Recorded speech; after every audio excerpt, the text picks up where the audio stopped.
ಇವರು ಹೊಸಗನ್ನಡದ ಪ್ರಥಮ ಸಾಲಿನ ಸಾಹಿತಿಗಳಲ್ಲಿ ಪ್ರಮುಖರಾದಂತಹ ಎಂ.ಎಸ್. ಪುಟ್ಟಣ್ಣನವರು. ಪೂರ್ಣ ಹೆಸರು ಮೈಸೂರು ಸೂರ್ಯನಾರಾಯಣ ಭಟ್ಟ ಪುಟ್ಟಣ್ಣ. ಪುಟ್ಟಣ್ಣನವರ ತಾತ ಲಕ್ಷ್ಮೀಕಾಂತ ಭಟ್ಟರು ಚನ್ನಪಟ್ಟಣದ ನಾಗವಾರ ಗ್ರಾಮದವರು.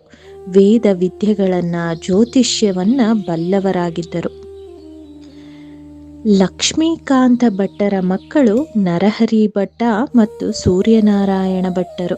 ಇವರಿಬ್ಬರು ವೈದಿಕ ವೃತ್ತಿಯನ್ನ ಮಾಡ್ತಿದ್ರು. ಸೂರ್ಯನಾರಾಯಣ ಭಟ್ಟರ ಒಬ್ಬನೇ ಮಗ ಎಂ.ಎಸ್. ಪುಟ್ಟಣ್ಣನವರು 1854ರಲ್ಲಿ ತಾಯಿಯ ತವರೂರಾದಂತಹ ಮೈಸೂರಿನಲ್ಲಿ ಜನಿಸಿದರು. ಹುಟ್ಟಿದ ಕೇವಲ 10 ದಿನಗಳೊಳಗೆ ತಾಯಿಯನ್ನ ಕಳೆದುಕೊಂಡು ತಮ್ಮ ಸೋದರ ಮಾವನ ಆರೈಕೆಯಲ್ಲಿ ಬೆಳೆಯುತ್ತಾರೆ. ಇವರ ತಂದೆ ಸೂರ್ಯನಾರಾಯಣ ಭಟ್ಟರು ಜೀವನದಲ್ಲಿ ಜಿಗುಪ್ಸೆಯನ್ನ ಹೊಂದಿ ಕಾಶಿಗೆ ಹೋಗಿ ಸನ್ಯಾಸಿಯಾಗುತ್ತಾರೆ. ಇವರ ನಿಜನಾಮ ಲಕ್ಷ್ಮೀ ನರಸಿಂಹಶಾಸ್ತ್ರಿ. ಚಿಕ್ಕವರಿದ್ದಾಗಲಿಂದಲೇ ಅವರಿಗೆ ಎಲ್ಲರೂ ಮುದ್ದಿನಿಂದ ಕರೆದ ಹೆಸರು ಪುಟ್ಟಣ್ಣ. ಮುಂದೆ ಅದೇ ಹೆಸರು ಗಟ್ಟಿಯಾಗುತ್ತದೆ. ಪುಟ್ಟಣ್ಣ ಅವರ ಮೊದಲ ದಾಂಪತ್ಯದಲ್ಲಿ ಬಿರುಕು ಮೂಡಿದ ನಂತರ ಎರಡನೆಯ ಬಾರಿಗೆ ತಾವೇ ಆಯ್ಕೆ ಮಾಡಿಕೊಂಡವರನ್ನ ವಿವಾಹ ಆಗುತ್ತಾರೆ. ಅವರ ಈ ಸುಖ ದಾಂಪತ್ಯಕ್ಕೆ ಸಾಕ್ಷಿ ಎಂಬಂತೆ 3 ಗಂಡು ಮಕ್ಕಳು, 3 ಹೆಣ್ಣು ಮಕ್ಕಳು ಜನಿಸುತ್ತಾರೆ. ತಮ್ಮ ವೃತ್ತಿ ಜೀವನದಲ್ಲಿ ಉಪಾಧ್ಯಾಯರಾಗಿ, ಬೆಂಗಳೂರು ಚೀಪ್ ಕೋರ್ಟಿನ ಭಾಷಾಂತರಕಾರರಾಗಿ, ಅಮಲ್ದಾರರಾಗಿ ಸೇವೆಯನ್ನ ಸಲ್ಲಿಸಿದ್ದರು. ಇವರು ವೃತ್ತಿ ಜೀವನದಲ್ಲಿ ಅತ್ಯಂತ ಪರಿಶುದ್ಧರು. ಅಮಲ್ದಾರರಾಗಿದ್ದಂತಹ ಸಂದರ್ಭದಲ್ಲಿ ತಿಂಗಳಿಗೆ 10 ದಿನಗಳ ಕಾಲದ ಸಂಚಾರದಲ್ಲಿ ಅವರು ಗ್ರಾಮಸ್ಥರಿಂದ ಹಾಲು ಹಣ್ಣುಗಳನ್ನು ಕೂಡ ಬೆಲೆ ಕೊಡದೆ ಸ್ವೀಕರಿಸ್ತಿರ್ಲಿಲ್ಲ. ಪಕ್ಕದ ಮನೆ ಖಾಲಿ ಬಿದ್ದಾಗ ಆ ಮನೆಯಲ್ಲಿದ್ದಂತಹ ಕರಿಬೇ ಸೊಪ್ಪನ್ನ ಕಿತ್ತಿದ್ದಕ್ಕಾಗಿ ಹೆಂಡತಿಯನ್ನ ಕೋರ್ಟ್ಗೆ ಕರೆಸಿ ಜುಲ್ಮಾನೆಯನ್ನ ಹಾಕಿಸಿರ್ತಾರೆ. ಕೆಲಸಕ್ಕೆ ತಪ್ಪಿಸಿಕೊಳ್ಳುತ್ತಿದ್ದಂತಹ ಸಂಬಂಧಿಕರೊಬ್ಬರನ್ನ ಕೆಲಸದಿಂದ ವಜಾ ಮಾಡಿರ್ತಾರೆ. ಕೆಲಸವಿಲ್ಲದ್ರಿಂದ ಕಳ್ಳತನಕ್ಕಿಳಿದೆ ಅನ್ನುವಂಥ ಒಬ್ಬ ಕಳ್ಳನನ್ನ ಮನೆಯಲ್ಲೇ ಕೆಲಸ ಕೊಡುವಂತಹ ಧೈರ್ಯವನ್ನ ಮಾಡಿರ್ತಾರೆ. ಮೇಲಧಿಕಾರಿಗಳಿಗೆ ವಸ್ತು ಸರಬರಾಜನ್ನ ಮಾಡಬೇಕಾದಂತಹ ಸಂದರ್ಭದಲ್ಲಿ ಅವರಿಗೆ ಬಿಲ್ಲು ಕಳಿಸಿ ಹಣ ವಸೂಲಿ ಮಾಡಿದವರಿವರು. ಹೀಗೆ ಅವರಿಗೆ ವಹಿಸಿದಂತಹ ಎಲ್ಲ ಕೆಲಸಗಳನ್ನು ಕಟ್ಟುನಿಟ್ಟಾಗಿ ಮಾಡುವಂತಹ ಗುಣವನ್ನ ಹೊಂದಿರ್ತಾರೆ.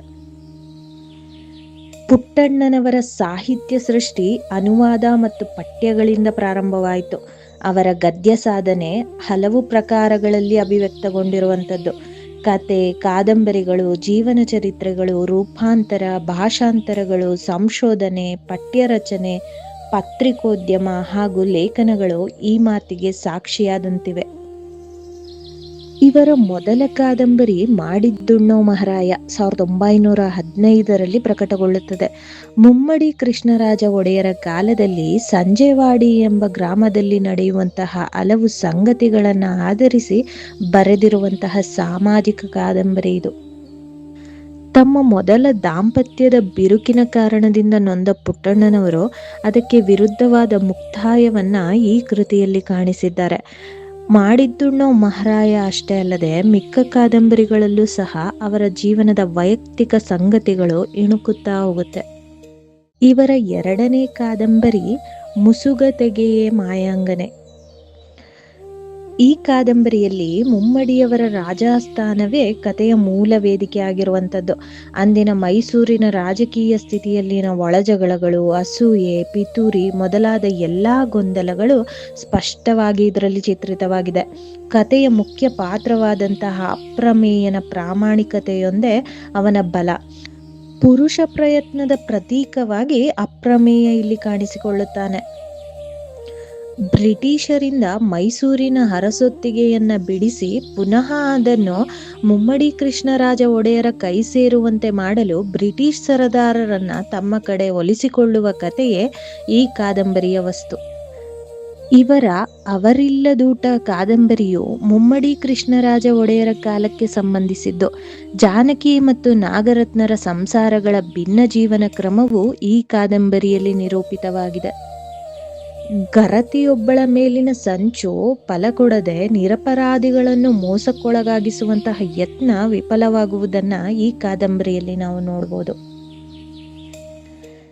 ನ್ಯಾಯಕ್ಕೆ ಗೆಲುವು, ಅನ್ಯಾಯಕ್ಕೆ ಸೋಲು, ಪುರುಷ ಪ್ರಯತ್ನ ದೈವಕ್ಕೆ ಬಾಗುವ ಅನಿವಾರ್ಯ, ಈ ಎಲ್ಲ ಅಂಶಗಳು ಪುಟ್ಟಣ್ಣನವರ ಎಲ್ಲ ಕೃತಿಗಳಲ್ಲೂ ಕಾಣುವಂಥದ್ದೇ. ಇವರ ನೀತಿ ಚಿಂತಾಮಣಿ ಅನ್ನುವಂತಹ ಕಥಾ ಸಂಕಲನದಲ್ಲಿ ಪುರಾಣ, ಇತಿಹಾಸ, ಕಾವ್ಯ, ಶಾಸ್ತ್ರ ಗ್ರಂಥಗಳು ಮತ್ತು ಇತರ ಹಲವು ಮೂಲಗಳಿಂದ ಆರಿಸಿದಂತಹ ಸುಮಾರು 150 ಕಥೆಗಳ ಸಂಕಲನವನ್ನ ನಾವು ನೋಡ್ಬೋದು. ಇವರ ಪೇಟೆ ಮಾತೇನಜ್ಜಿ ಅನ್ನುವಂತಹ ಕಥೆಗೂ ಕಲಾವತಿ ಪರಿಣಯದಂತಹ ಮಾರ್ಗಕಾವ್ಯದ ಕಥೆಗೂ ಹೋಲಿಕೆಗಳನ್ನು ಕಾಣಬಹುದು. ಪುಟ್ಟಣ್ಣ ಹೇಳಿದ ಕಥೆಗಳು ಅನ್ನುವಂತಹ ಸಂಕಲನದಲ್ಲಿ ಅವರ ಹಲವು ನಿಯತಕಾಲಿಕೆಗಳಲ್ಲಿ ಪ್ರಕಟಗೊಂಡಿದ್ದಂತಹ ಕಥೆಗಳು ಮತ್ತು ಹಸ್ತಪ್ರತಿಗಳಲ್ಲಿ ಉಳಿದಿದ್ದಂತಹ ಕೆಲವು ಕಥೆಗಳನ್ನು ಒಟ್ಟುಗೂಡಿಸಿರುವಂಥದ್ದು. ಹಳೆಯ ದಾಖಲೆಗಳು ಕಳೆಯಬಾರದೆಂಬುದು ಈ ಪ್ರಕಟಣೆಯ ಮುಖ್ಯ ಉದ್ದೇಶವಾಗಿದೆ. ಪುಟ್ಟಣ್ಣನವರು ಶೇಕ್ಸ್ಪಿಯರ್ನ 3 ನಾಟಕಗಳನ್ನು ಕನ್ನಡಕ್ಕೆ ರೂಪಾಂತರಿಸಿದ್ದಾರೆ. ಸಿಂಬಲೈನ್ ನಾಟಕದ ರೂಪಾಂತರ ಜಯಸಿಂಹರಾಜ ಚರಿತ್ರೆ, ಇದು ಕಥನ ರೂಪದಲ್ಲಿದೆ. ಕಿಂಗ್ ಲಿಯರ್ ನಾಟಕದ ರೂಪಾಂತರ ಹೇಮಚಂದ್ರ ರಾಜ ವಿಲಾಸ, ಇದು ಗದ್ಯ ಪದ್ಯ ಮಿಶ್ರಿತವಾದಂತಹ ನಾಟಕ. ಆಮ್ಲೆಟ್ ನಾಟಕದ ರೂಪಾಂತರ ಹೇಮಲತಾ, ಇದು ಕೂಡ ಗದ್ಯ ಪದ್ಯ ಮಿಶ್ರಿತವಾದಂತಹ ನಾಟಕ. ಈ 3 ನಾಟಕಗಳು ರೂಪಾಂತರಗಳೇ ಆಗಿದೆ.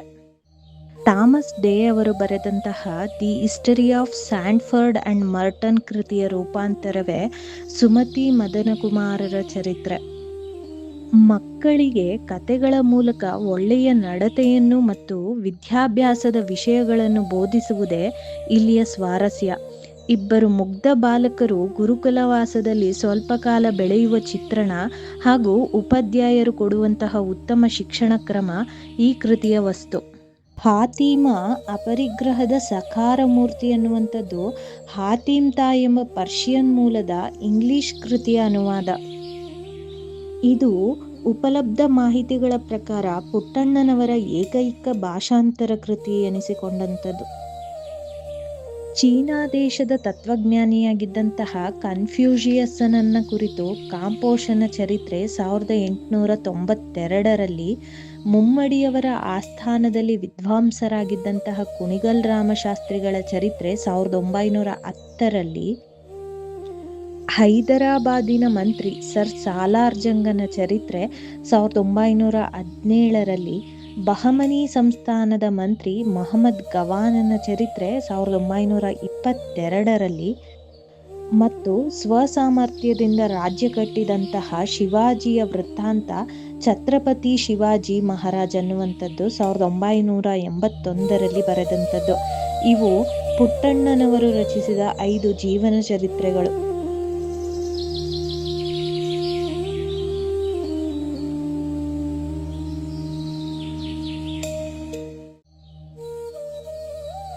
ಪುಟ್ಟಣ್ಣನವರು ಎಂ.ಬಿ. ಶ್ರೀನಿವಾಸ ಅಯ್ಯಂಗಾರ್ ಅವರೊಡನೆ ಸೇರಿ 1983ರ ಅಕ್ಟೋಬರ್ ತಿಂಗಳಲ್ಲಿ ಹಿತಬೋಧಿನಿ ಅನ್ನುವಂತಹ ಮಾಸಪತ್ರಿಕೆಯನ್ನು ಆರಂಭಿಸ್ತಾರೆ. ಸ್ವತಃ ಪುಟ್ಟಣ್ಣನವರೇ ಹಲವು ಲೇಖನಗಳನ್ನು ಬರೆಯುತ್ತಾರೆ. ಇದಕ್ಕೆ 6 ತಿಂಗಳ ಕಾಲ ನಡೆಸಿದಂತಹ ಈ ಪತ್ರಿಕೆ ತಮ್ಮ ವಿದ್ಯಾಭ್ಯಾಸಕ್ಕಾಗಿ ಮದ್ರಾಸಿಗೆ ತೆರಳಿದಾಗ ಪುಟ್ಟಣ್ಣನವರು ಈ ಪತ್ರಿಕೆಯನ್ನು ವೆಂಕಟಕೃಷ್ಣಯ್ಯನವರಿಗೆ ಒಪ್ಪಿಸ್ತಾರೆ. ಈ ಪತ್ರಿಕಾ ನಿರ್ವಹಣೆಯು ವೆಂಕಟಕೃಷ್ಣಯ್ಯನವರ ಪತ್ರಿಕಾ ಜೀವನಕ್ಕೆ ನಾಂದಿಯಾಗುತ್ತದೆ. ಹೀಗೆ ಕನ್ನಡ ಸಾಹಿತ್ಯಕ್ಕೆ ತಮ್ಮದೇ ಶೈಲಿಯಲ್ಲಿ ವಿಶಿಷ್ಟವಾದ ಕೊಡುಗೆಯನ್ನು ನೀಡಿದವರು ಎಂ.ಎಸ್. ಪುಟ್ಟಣ್ಣನವರು. ಎಂ.ಎಸ್. ಪುಟ್ಟಣ್ಣನವರು ಕುರಿತಾದಂತಹ ಈ ಕಿರು ಮಾಹಿತಿ ಇಷ್ಟವಾದಲ್ಲಿ ಲೈಕ್ ಮತ್ತು ಶೇರ್ ಮಾಡುವುದನ್ನು ಮರೆಯಬೇಡಿ. ನಿಮ್ಮ ಅನಿಸಿಕೆಗಳನ್ನು ಕಮೆಂಟ್ ಮೂಲಕ ತಿಳಿಸಿ. ಧನ್ಯವಾದಗಳು.